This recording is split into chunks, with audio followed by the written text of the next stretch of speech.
ao lar, onde é meu lugar.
Agradecendo, Senhor, neste momento, pela vida de cada um, pela vida dos nossos familiares, pela tua igreja, pelas bênçãos recebidas diariamente, pela proteção, pelos livramentos, por todas as bênçãos que o Senhor tem derramado sobre nós.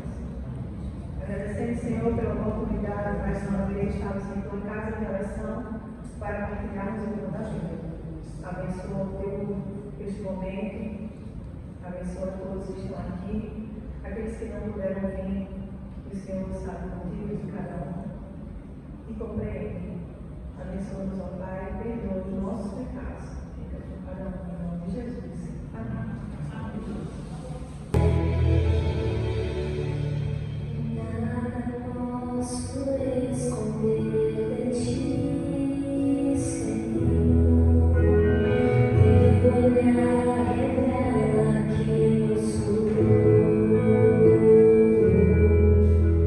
Só tu podes ver dentro do meu coração. Ainda tenho tanto pra mudar. Tento dar um passo em tua direção. Tento segurar a tua mão. Se eu tomar as asas da alva e voar, se eu habitar no extremo do mar, eu sei que até ti a tua mão me guiará. Tua destra me susterá, Senhor, tua destra me susterá. Teu olhar me encontrará, Senhor, teu olhar me encontrará.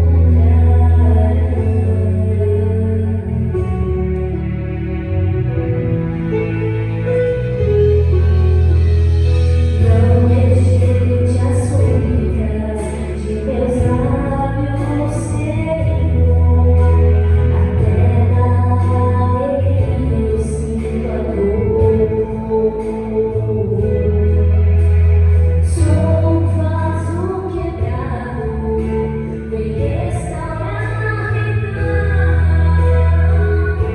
cura as feridas, dá-me teu perdão. Leva minha vida muito mais além do que eu possa imaginar.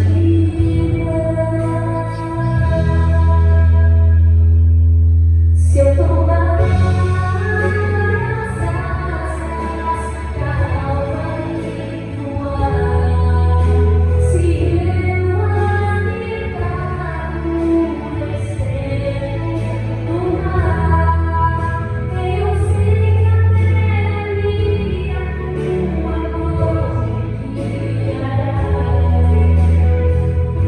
Tua destra me susterá, Senhor, tua destra me susterá.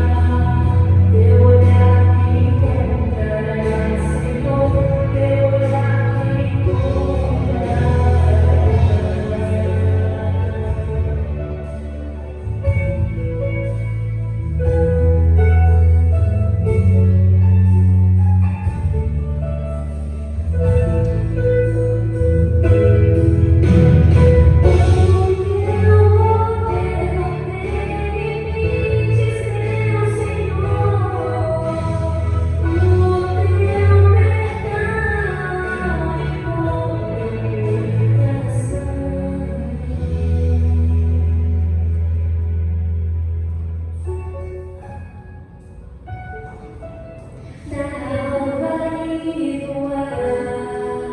Se eu habitar no extremo do mar, eu sei que até ali a tua mão me guiará.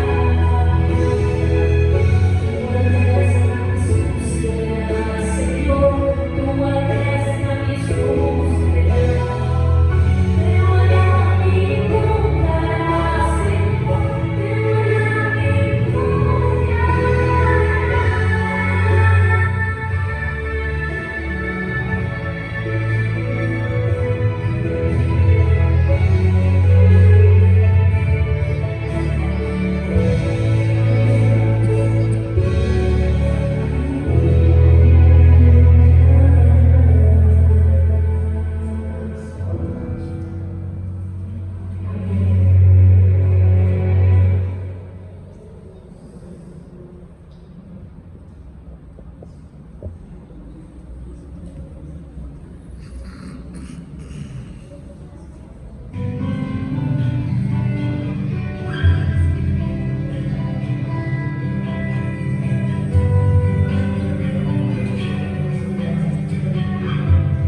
de volta pra casa.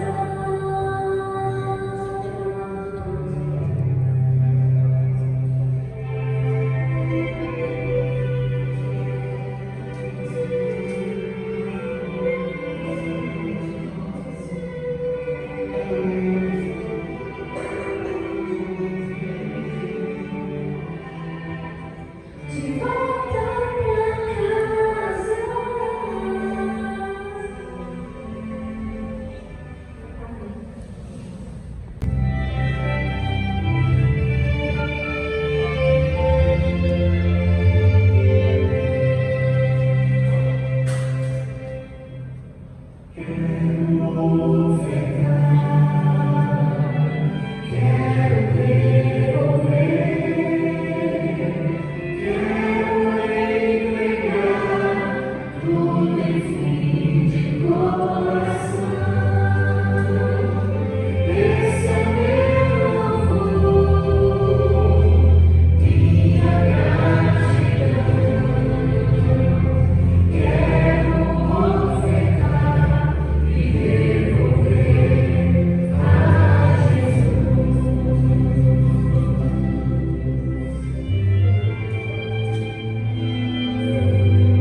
Deus Criador, Deus Redentor, agradecemos, Senhor, por mais uma vez por deixar em tua casa. E aqui está, Senhor, os teus dízimos, os teus ofertas, que sejam usados, Senhor, para o benefício da tua missão mundialmente. Cada te pedimos em nome de Jesus.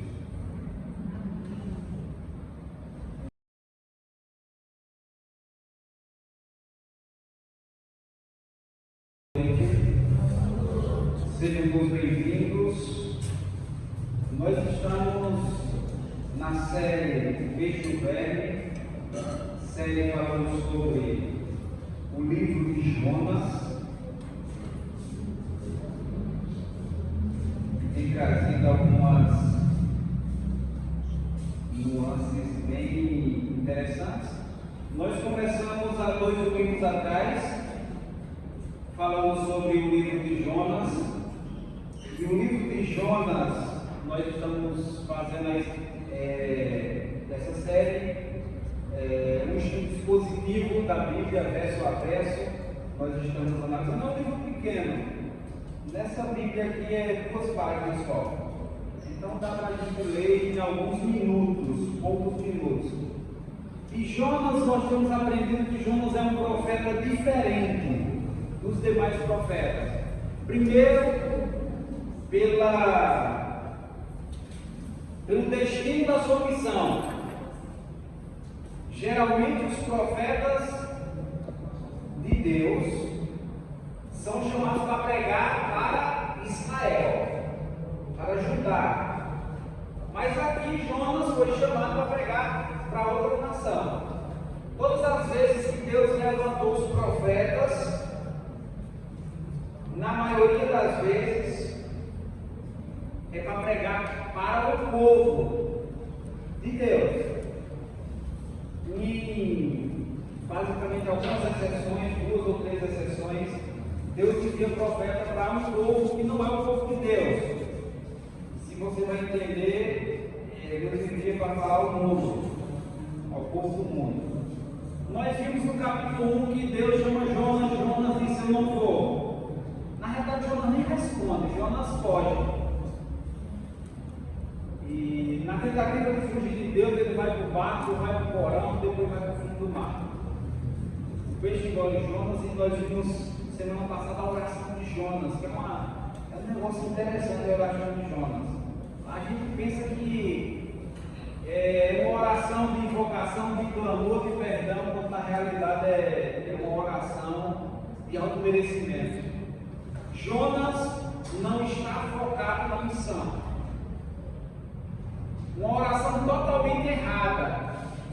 Mas Deus ouviu. Deus, através da narrativa, Deus faz o grande peixe vomitar Jonas na terra. E depois de vomitar Jonas na terra, o grande peixe, Deus, ele traz novamente a ordem a Jonas. Porque nós aprendemos que Deus é o Deus da segunda chance. Todo o processo da vida de Jonas é um processo negativo. Ele não quer fazer a vontade de Deus, ele foge de Deus, é engolido, é vomitado. E Deus dá outra chance a Jonas. Quando Deus aparece a Jonas, nós vamos ler o capítulo 3 hoje. Você pode já abrir sua Bíblia. E um trecho do capítulo 4. Quando Deus aparece a Jonas, Deus dá a mesma ordem a Jonas. Quando a gente estuda não só a história de Jonas, como Deus profetas, a gente percebe que é assim: Deus chama o profeta e o profeta tem que ir. Não tem liberdade. É como se o profeta não tivesse muita liberdade. Mas quando você estuda o dom profético, você vai ver que não é que Deus diz tem que ser assim pronto, é porque Ele tem um chamado, Deus disse que o chamado tem que ser dessa forma. Deus não admite no chamado profético que seja feito da forma do homem, que o homem quer, mas da forma que Deus ordena que seja. E Deus ordenou a Jonas, não era para ir para Israel. Jonas queria ir para o templo, Deus vai para Nínive. É lá que está precisando. É lá que tem pessoas precisando. Então já abra a sua Bíblia. A gente vai lendo alguns versos e comentando. Jonas capítulo 3. Pode passar o primeiro slide. Eu esqueci o meu passador hoje. Pode passar. Pronto, deixa aí. Encontrou? Se não encontrou, você lê aqui. Coloca o teu telefone no modo silencioso aí. Caso nas únicas notificações que chegarem seja do Espírito Santo na sua mente, dizendo que você deve fazer. Vamos lá. Diz assim: a palavra do Senhor veio a Jonas pela segunda vez. Segunda vez. Levante-se, mesmo na hora de início, levante-se, vá à grande cidade de Nínive e pregue contra ela. Pregue contra ela a mensagem que eu lhe darei. Jonas se levantou e foi a Nínive, segundo a palavra do Senhor. Ora, Nínive era uma cidade muito importante diante de Deus. Eram necessários 3 dias para percorrer. Algumas coisas aqui. Primeiro é que a ideia se repete. Deus diz: levante-se, vá, clame ou pregue. Que no original é a mesma palavra ali, vai e pregue. E tal. Só que uma coisa se torna diferente. Na primeira vez que Deus chamou, Jonas ficou calado e fugiu. Dessa vez a Bíblia diz que Jonas vai. Mas eu queria chamar a atenção de vocês para outra coisa aqui. 2 coisas nesse verso. A primeira é que, olha o que a Bíblia diz. Ora, Nínive era uma cidade muito importante para Deus. Vocês se lembram no primeiro episódio que a gente falou de quem eram os ninivitas? O vazio, um dos principais inimigos do povo de Israel, juntamente com o Egito. E Deus está dizendo para Jonas que era uma cidade muito importante para Deus. No finalzinho do sermão eu volto para essa ideia dessa cidade muito importante para Deus, que é em hebraico, que é bonita quando ele fala essa parte aí, que é do lado e é do alto. Uma cidade importante para Deus. Deus estava interessado naquela cidade. A cidade era ruim. A cidade só tinha gente ruim. Por isso que Jonas não quis ir. E agora, Deus está dizendo, é importante para mim. Isso dá um vislumbre para a gente, porque a gente costuma categorizar cidades, pessoas, grupos e a gente olha para determinado grupo e diz: isso aí não serve para Deus, não é assim? A gente olha para alguma pessoa e diz: esse aí tem um termo que a gente usava muito lá na nossa. Esse aí é peixe de couro. Mas Deus está dizendo que Nínive é uma cidade importante para ele. E por algum motivo, o narrador disse que eram necessários 3 dias para percorrer a cidade. 3 dias. A extensão da cidade de Nínive, em extensão, era mais ou menos 1,5 km. Mas o narrador disse que era necessário 3 dias para percorrer. E aqui surgem algumas alternativas de por que o narrador colocou, dizendo que era 3 dias para percorrer. Alguns teólogos dizem que foi falado aqui que eram 3 dias para percorrê-la, porque Jonas, o autor está falando aqui não da cidade específica, mas da grande Nínive. Algumas cidades ficavam ao redor e fazia parte ali do mesmo povoado. Então, alguns dizem que levou 3 dias, ia levar 3 dias porque ele estava contando essa cidade, e outras, algumas ficavam a 12 quilômetros de distância, e por isso 3 dias. Outros dizem que 3 dias é apenas um paralelo que o autor está colocando aqui, para fazer um paralelo com os 3 dias que Jonas ficou dentro da barriga do grande peixe. Mas, sendo uma ou outra, o mais importante do verso é que aquela cidade era importante para Deus. Vamos ler o restante dos versos para a gente entender. Pode passar? Continua dizendo: Jonas começou a percorrer a cidade no caminho de um dia e pregava. Viu que é estranha a ideia de que era 3 dias para percorrer, mas Jonas percorreu em um dia só. A caminho de um dia, empregado, quer dizer, olha o sermão, presta atenção no sermão de Jonas. Ainda 40 dias e Nínive será? Essa palavra de quem? De Deus. Porque Deus diz: Jonas, você vai pregar o que eu lhe disser. Então Deus disse a Jonas: até 40 dias essa cidade será destruída. Esse era o sermão. Então Jonas passa em toda a cidade dizendo: daqui a 40 dias essa cidade será destruída, daqui a 40 dias essa cidade será destruída. Esse era o sermão, não tem mais nada além disso. Não tinha chamado ao arrependimento, não tinha chamado a reconciliação. A mensagem era: ainda 40 dias e Nínive será destruída. Como eu disse a vocês, o livro de Jonas, da história de Jonas, é bem interessante, porque a mensagem bem curtinha, em um dia, aí a Bíblia continua dizendo: os ninivitas fizeram o quê? Creram em Deus.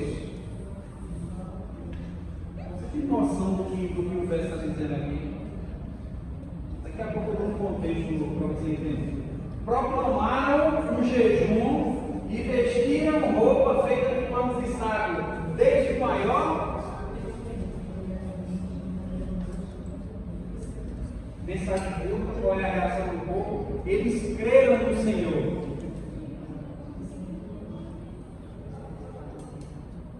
A palavra crer em hebraico é bem interessante, é a palavra amano. Donde deriva a expressão que nós usamos?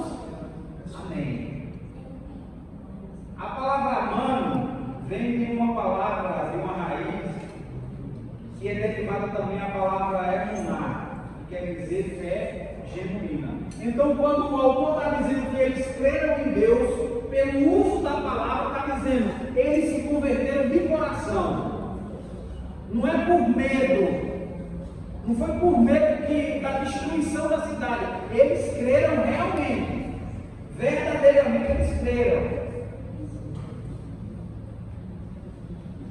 E os indivíduos, além de crer, proclamaram.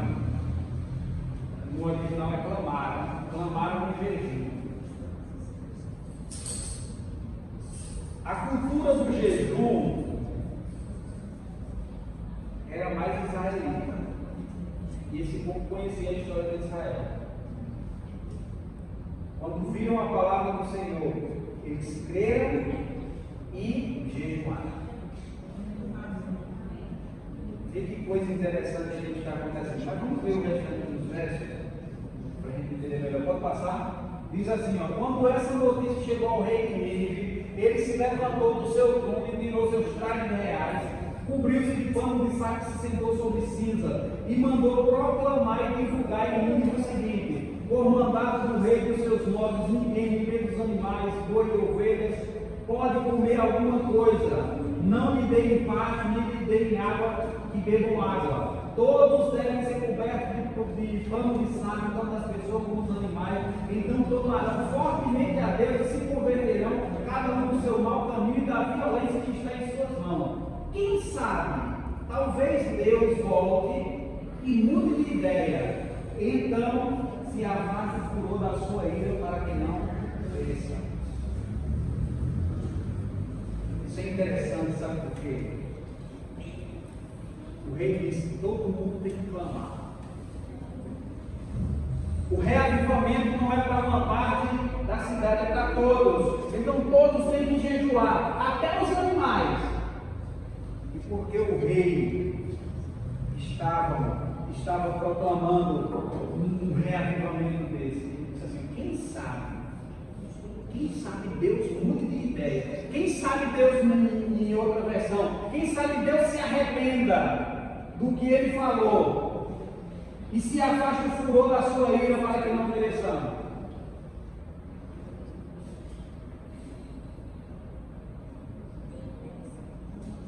É interessante isso aqui, porque nós estamos falando de uma cidade pagã, uma cidade sem cultura israelita, sem cultura de Deus. E a palavra para arrepender aqui é a palavra shuv, que também se refere, todas as vezes que aparece essa palavra na Bíblia, se refere ao arrependimento verdadeiro. Então o povo se arrependeu verdadeiro. O povo de Nínive realmente se arrependeu. E quem sabe Deus não volte atrás? Qual foi a resposta de Deus? Versículo 10, pode passar? Deus viu o que fizeram, como se converteram em seu mau caminho. Deus fez o que, Silas? Essa é a nova Almeida atualizada. Na Almeida atualizada antiga, Deus se arrepende. Deus mudou de ideia quanto ao mal que tinha dito que lhe faria, não fez. Deus mudou de ideia. Sabe aquela frase que Deus não muda? Em um contexto, não no contexto de misericórdia. No contexto de misericórdia, Deus muda. Assim que o casal pegou o Éden, Deus disse o quê? Deus disse, antes deles pegar, Deus disse: se comer do fruto, vocês vão no dia de comer. No dia. Eles morreram. Deus disse: vou destruir a terra todinha com água. Mas ainda deu 120 anos de misericórdia. Deus disse: vou matar todo mundo aí que levantaram o bezerro de ouro. Moisés convence Deus, Deus muda de ideia. Graças a Deus porque ele mudou de ideia. Graças a Deus porque a resposta, a reação do povo à misericórdia de Deus fez ele mudar de ideia. Deus mudou de ideia porque os ninivitas se converteram. Deus mudou de ideia e não os destruiu. Coloca isso na tua mente, diz isso. Deus mudou de ideia. Deus disse que ia destruir, mas não destruiu. Deus disse que ia destruir, mas não destruiu. Duas coisas aqui, a gente é interessante no relato aqui. Primeiro, e agora eu vou dar um contexto para vocês entenderem que isso é difícil de digerir. Isso aqui é difícil de digerir. Como é que Deus muda de ideia assim? Isso é difícil. Jonas era israelita. Está aqui da tribo de Israel. No tempo, eu contei o contexto histórico para vocês no primeiro sermão, Israel estava sendo dominado pela Assíria. Pagava tributo à Assíria. Era escravo da Assíria. Aí Deus, veja o que Deus faz. Deus pega um profeta de uma nação escravizada e manda para a nação opressora para pregar contra ela. Vocês estão entendendo que o que Deus está fazendo aqui é algo surreal. Então Jonas está indo pregar para uma cidade opressora. E sabe por que Jonas foge? Ele está dizendo o seguinte: os assírios, eles escravizaram a gente paga tributo a eles, a gente serve a eles. Principalmente Nínive, que é uma cidade terrível. Aí Deus me manda ir para lá, Deus está querendo me matar. Por isso que ele foge. O oprimido pregando para o opressor. Agora imagina, não foi aqui, mas imagina se fosse outra cidade da Assíria, ouvindo um profeta de uma nação escravizada dizendo assim: ó, vocês têm que se converter. O que era que ia fazer? O que é que Jonas esperou? No mínimo, que os assírios tirassem sua pele todinha, rasgassem sua pele e tirassem no mundo. No mínimo, que era o que eles faziam. Que provavelmente ele fez quando invadiu Israel. O opressor olhando para o profeta do nação menosprezado.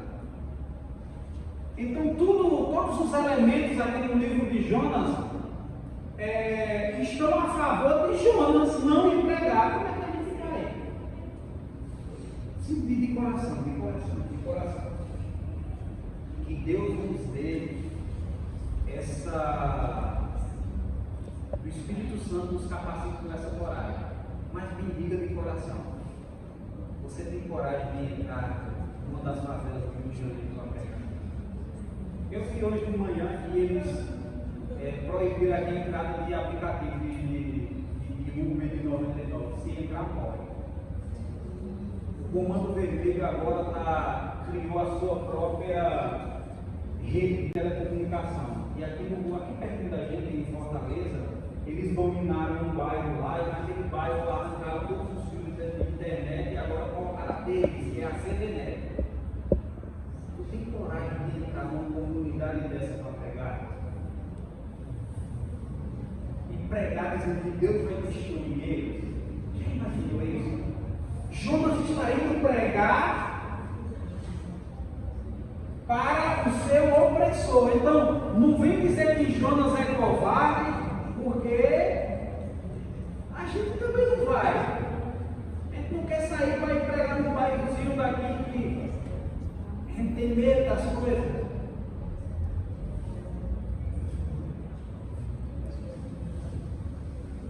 Queridos, se o livro de Jonas terminasse aqui, nesse capítulo 3, seria a história mais extraordinária da Bíblia. Seria a história surreal. Não teria outra história do tamanho dessa. Sabe por quê? Jeremias pregou vários sermões fortes. Jeremias passou a vida toda pregando para o povo de Deus, para Judá. Deus pediu para Neemias atuar. Se você já leu o livro de Jeremias, você sabe o que foi que Deus fez Jeremias fazer para tentar mostrar ao povo? Cozinhar no meio de fezes, dormir determinado tempo de um lado, aí depois dormir determinado tempo do outro lado. Então Deus pregou, Deus fez através de teatro, através de Jeremias, e não teve aceitação. Jonas pregou um sermão de 5 segundos, e uma cidade monstruosa dessa, 120 mil habitantes, se converte. Que poder é esse? E só para você entender, é um profeta que desobedeceu a Deus até o último momento. Que Deus falava, ele ficava calado. O livro de 10 nasce aqui. Tem uma história maravilhosa. Mas não termina. Eu queria ler os 5 primeiros versículos do capítulo 4 para a gente encerrar. Diz assim, pode passar? Capítulo 4, versículo de 1 a 5, mas Jonas ficou pronto. Presta atenção, isso é sério. Isso aqui a gente precisa refletir isso aqui. Jonas ficou profundamente descontente com isso. Com isso o quê? Que Deus se arrependeu e destruiu os inimigos. E se enfureceu-se. Aí Jonas vai orar ao Senhor. Olha a oração de Jonas. Senhor, não foi isso que eu te disse quando ainda estava em casa? Foi por isso que eu apressei em fugir para Tarsis. Eu sabia que tu és Deus misericordioso e compassivo e muito paciente e cheio de amor e que promete castigar, mas depois se arrepende.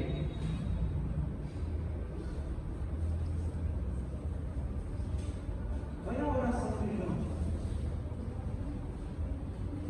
Deixa eu continuar. Agora, Senhor, tira a minha vida, eu imploro, porque para mim melhor é morrer do que viver.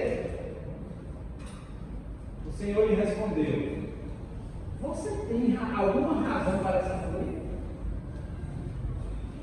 Jonas saiu, sentou-se no lugar ao leste da cidade, construiu para si um abrigo, sentou-se à sombra e esperou para ver o que ia acontecer. Qual é o motivo da ira de Jonas? Qual é o motivo da ira de Jonas? Porque Deus é misericordioso. Porque Deus é compassivo. Jonas está virado com Deus porque Deus derramou a sua graça, a sua misericórdia para um povo que não merecia.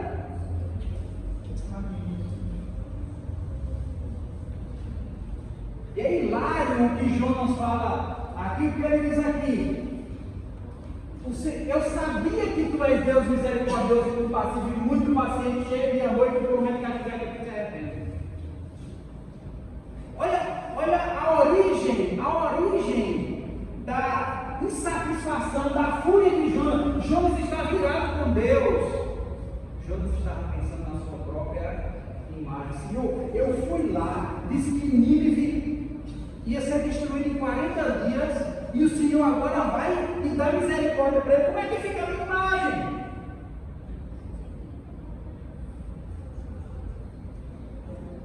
A gente está muito preocupado com a nossa imagem, né?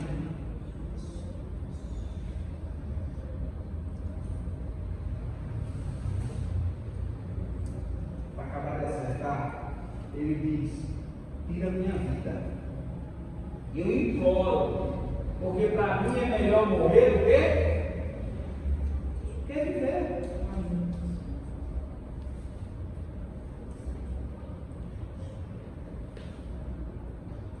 Que oração estranha. Você já orou desse jeito?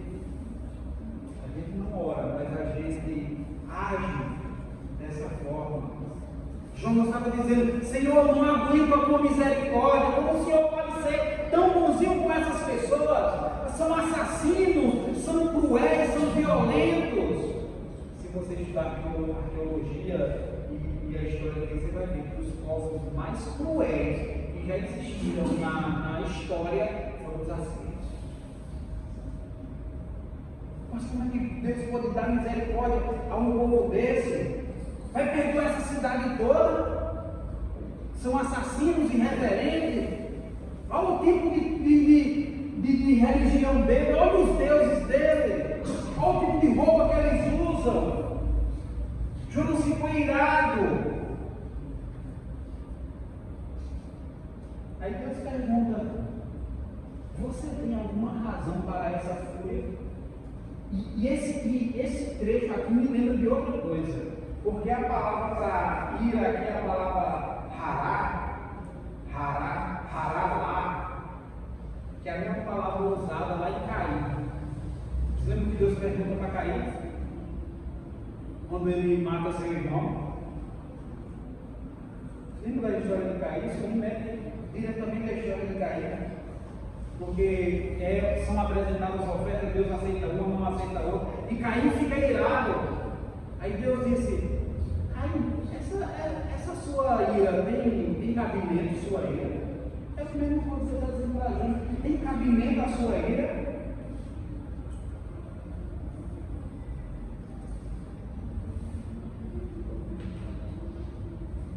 Se eu fizer um paralelo entre Jonas e Caim,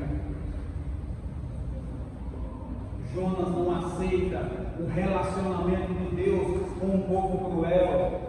Caim não aceitava o relacionamento de Deus com o seu irmão, porque aceitou a oferta dele, não a minha, porque está dando misericórdia a eles que não prestam nem. Nas duas histórias nós somos gratos, porque Deus salva Jonas do fundo do mar. Deus salva Jonas 2 vezes, de morrer afogado, de ser morto lá no ventre do peixe.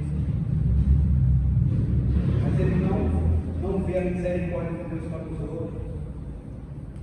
É como se Jonas estivesse dizendo: eu não aceito a tua misericórdia para eles. Mata eles, Senhor.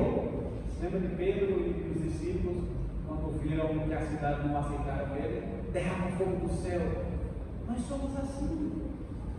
A gente quer que Deus haja da maneira que a gente agiria se estivesse no lugar de Deus. Jonas não queria um Deus perdoador. Jonas queria um Deus vingador, que pune, que mata, mas não aceitou que Deus é um Deus perdoador. Qual o tipo de Deus que nós queremos?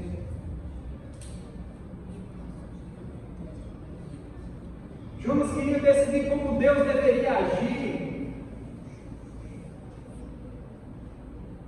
Quantos de nós queremos que Deus haja com os outros da maneira que nós achamos que Ele deveria agir? E quando Ele não age, nós ficamos furiosos com Deus.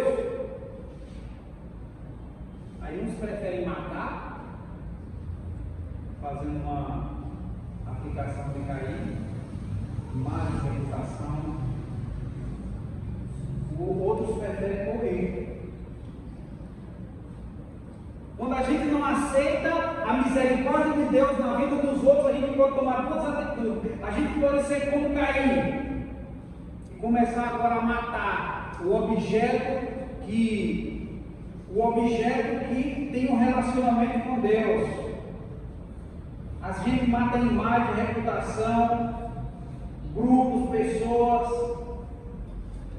E tem outros que são como Jonas.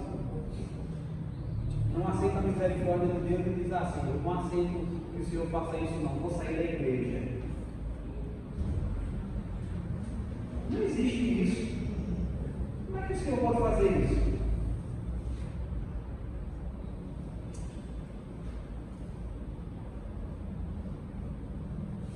E eu termino com uma pergunta para reflexão. Quem é a pessoa que você aceita que Deus seja misericordioso com elas? E quais são as pessoas, grupos, que você não aceita que Deus use de sua misericórdia com elas? Quais pessoas você prefere em um grupo, você prefere que morra, mas que não receba a misericórdia de Deus?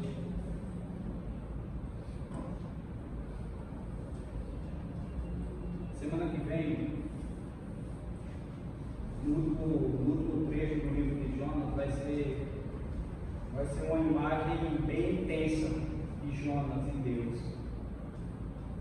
E Deus, como sempre o faz de maneira sábia, vai mostrar através da arvoreira e o vento uma lição a Jonas. Jonas talvez não aprendeu a lição da baleia. Deus vai mostrar a lição do vento. Por isso o título da nossa série é o peixe. Eu falei baleia, né? Não sei se é baleia, peixe.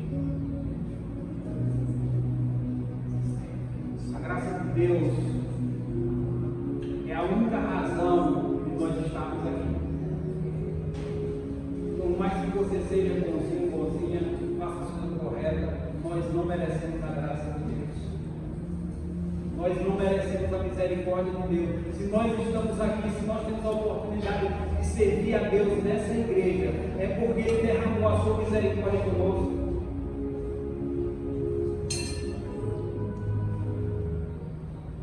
E por que nós não queremos que essa misericórdia seja estendida para as outras pessoas?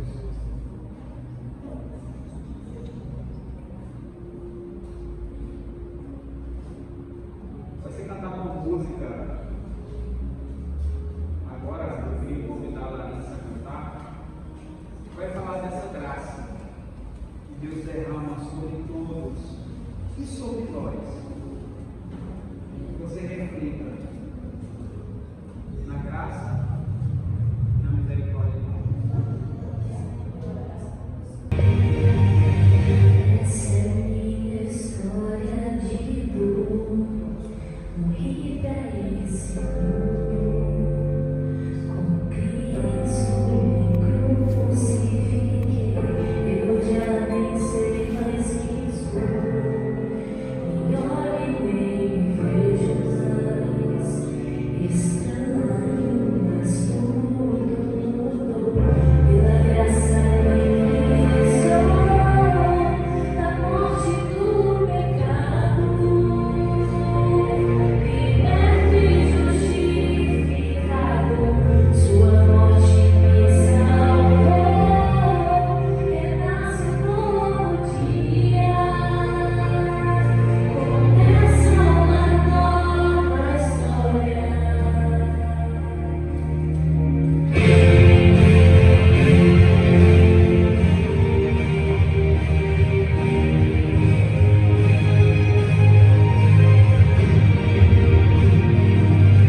Deixando correr pelo amor, a cruz se revelou ali. No dia da morte de Deus, Ele me reaproximou. Sacrifício de amor e valor, o santo lugar se expôs. Pela graça livre sou da morte do pecado, liberto e justificado.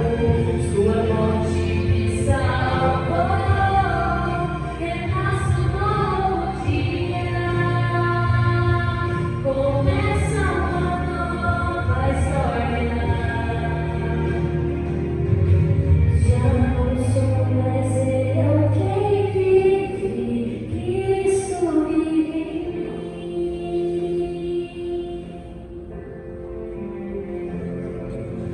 Morto de uma vez para o mundo, eu vivo para ti.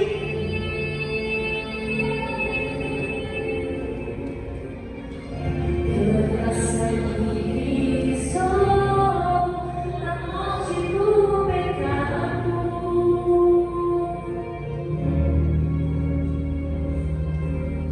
sua morte me salvou, renasce um novo dia.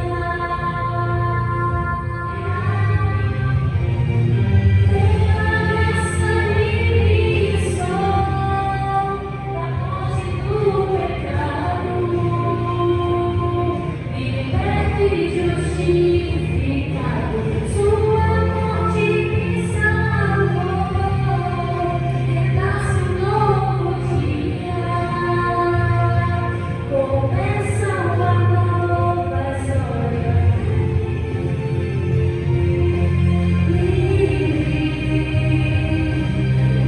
Livre sou,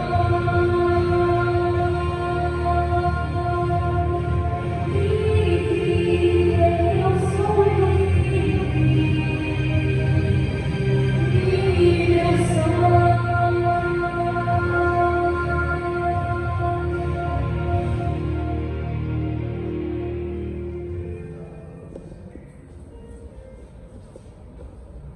Santo Deus,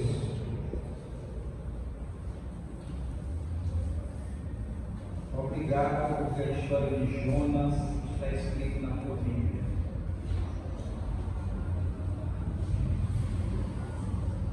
Talvez Talvez não percebemos quando lemos esse livro antes. A presença de um Deus extremamente misericordioso. Um Deus que muda, que se arrepende para salvar o ser humano. Obrigado, Senhor, porque a tua graça e a tua misericórdia, elas são presentes na nossa vida. Porque se assim não fosse, nem aqui estaríamos. Mas nós queremos aprender a lição de Jonas, talvez, Senhor, sem precisar passar pelo que ele passou.